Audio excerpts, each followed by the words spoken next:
Beaverton woman turned the tables on a man who was yelling racial slurs at her.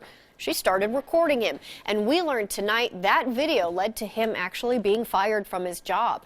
Cor Harlan shows us.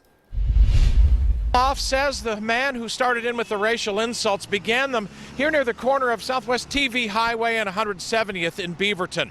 The two rolled down the road together for several blocks until Susan had the presence of mind to start recording. Susan recorded the man's outburst through her passenger window in Beaverton rush hour traffic. We can't air what he said, but it's clear from what he was saying he thought Susan was Hispanic. Susan says it seemed to start as road rage and then turned into something more hateful. So I rolled down my window, and then he started saying, racial slurs, telling me to, you immigrant, and he was actually also talking about the lady behind me because apparently she upset him as well, telling me to go back home and you immigrant and I don't want to repeat the words, but. The man was wearing a T-shirt belonging to a Portland area plumbing company.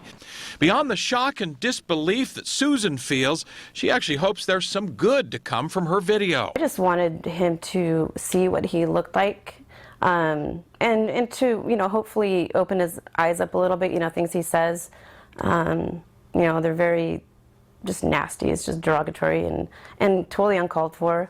In Beaverton, Cor Harlan, KOIN 6 News. Susan posted that video on her Facebook page. The plumbing company that man worked for, Wolcott Plumbing, tells us once they confirmed it was one of their employees in the video, they fired him and they released a statement. And the president says, quote, "This is a very upsetting situation. Under no circumstances do I personally, nor do we as a company, condone the use of abusive language of any kind to anyone."